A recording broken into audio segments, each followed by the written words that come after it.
महाराज जी, जैसे आज वृंदावन की होली शुरू हो गई है और अगले 4 दिन तक होली चलेगी। महाराज जी, बहुत सारे युवक युवतियां आपको सुनती हैं, तो ये आज आपका कोई संदेश सब भारतवासियों को? हम तो सबसे यही प्रार्थना करेंगे कि होली महोत्सव प्रहलाद जी के द्वारा प्रकट किया गया है। जब प्रहलाद जी किसी भी प्रकार हिरण्यकश्यप के मारने से नहीं मरे, तो उसकी बहन होलिका थी।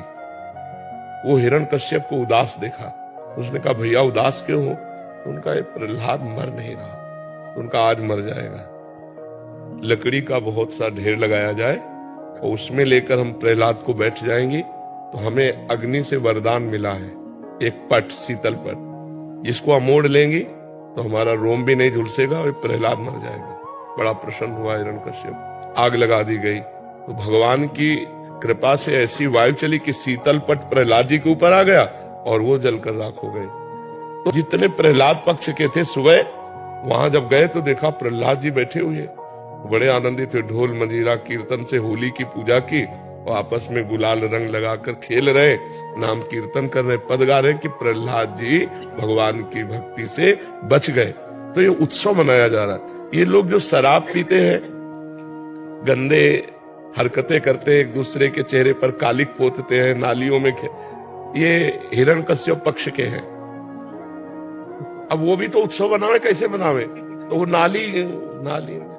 नालियों में गोबर कीचड़, उसकी हिरण्यकश्यप पक्ष की पार्टी, और एक होती साधुता की पार्टी। एक दूसरे पे गुलाल लगाए, रामकृष्ण हरि बोले और बैठकर पद गायन किए और खूब गुझिया और मिठाई भोग लगा के ठाकुर जी को और पाए आनंद मनाए। तो हमारी समस्त देशवासियों से प्रार्थना है, कोई भी व्यसन न किया जाए और हम आनंद पूर्वक भाईचारा बनाते हुए एक दूसरे का सम्मान करें, प्यार करें। जो हमसे दुश्मनी मानते हैं, होली के दिन हम उनके भी घर जाएं और उनके गुलाल लगावें और उनसे प्यार करें। हमारा एक भी दुश्मन विश्व में ना हो, यही सबसे बड़ी हमारी प्रार्थना है। हमारे आचरण पवित्र हो, हमारा व्यवहार पवित्र हो, हमारा चिंतन पवित्र हो, तो होली सार्थक है।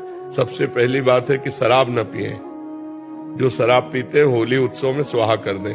और दूसरी खास बात है, मांस न खाएं, क्योंकि आप भले जीव हत्या नहीं करते, लेकिन आप हिस्सेदार हुए, क्योंकि आप खरीद के लाते हो और खाते हो, तो आप हिंसक ही माने जाओगे।